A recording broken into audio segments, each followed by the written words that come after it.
نحمده ونصلي على رسوله الكريم اما بعد فاعوذ بالله من الشيطان الرجيم بسم الله الرحمن الرحيم ربي اشرح لي صدري ويسر لي امري واحلل عقدة من لساني يفقهوا قولي ربي زدني علما اللهم فقهنا في الدين آمین۔ سورہ البقرہ آیت نمبر 116۔ ترجمہ: اور انہوں نے کہا کہ اللہ تعالیٰ نے اولاد بنا رکھی ہے، وہ پاک ہے، بلکہ آسمانوں اور زمین میں جو کچھ ہے اسی کا ہے، سب کے سب اس کے فرما بردار ہیں۔ اللہ تعالیٰ نے یہود و نصارہ کے اس ظلم پر جب انہوں نے کہا کہ اللہ تعالیٰ نے بیٹا بنایا ہے تو اس کے جواب میں کہا سبحانہ، وہ پاک ہے۔ اور یہودیوں نے کہا کہ عزیر اللہ تعالیٰ کا بیٹا ہے، اور عیسائیوں نے کہا کہ مسیح اللہ تعالیٰ کا بیٹا ہے۔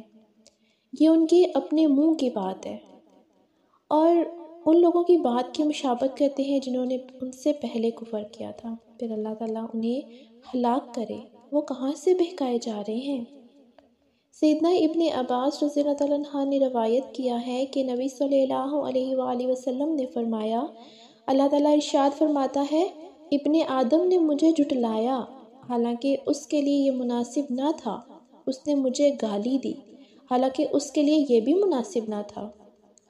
اس کا مجھے جھٹلانا تو یہ ہے کہ وہ کہتا ہے کہ میں اسے دوبارہ زندہ کرنے پر قادر نہیں ہوں، اور اس کا مجھے گالی دینا یہ ہے کہ میرے لیے اولاد بتاتا ہے۔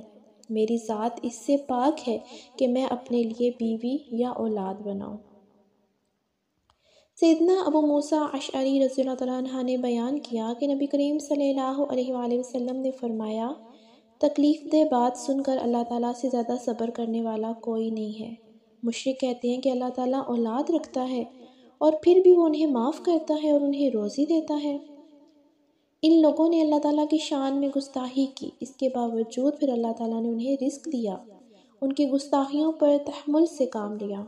پاک ہے وہ ذات جس میں اہل شرک اور اہل ظلم نے نقص تلاش کرنے کی کوشش کی۔ سبحانہ، وہ ہر عیب سے پاک ہے، ہر کمال اس کی ذات کے لیے ہے۔ اللہ تعالیٰ ہر قسم کی نسبت سے پاک ہے۔ کوئی چیز کسی پہلو سے بھی اس کی ذات یا صفات یا حقوق میں شریک نہیں ہے۔ اللہ تعالیٰ کی غلام ہے ہر چیز اور مخلوق بھی، پھر اسے اولاد کی کیا ضرورت ہے؟ یہ اللہ تعالیٰ کی اولاد نہ ہونے کی پہلی دلیل ہے۔ بل لہ ما فی السماوات والارض، بلکہ آسمانوں اور زمینوں میں جو کچھ ہے اسی کا ہے۔ اللہ تعالیٰ ساری مخلوق کا خالق اور مالک ہے، سب اس کی ملکیت میں اور اس کے غلام ہیں۔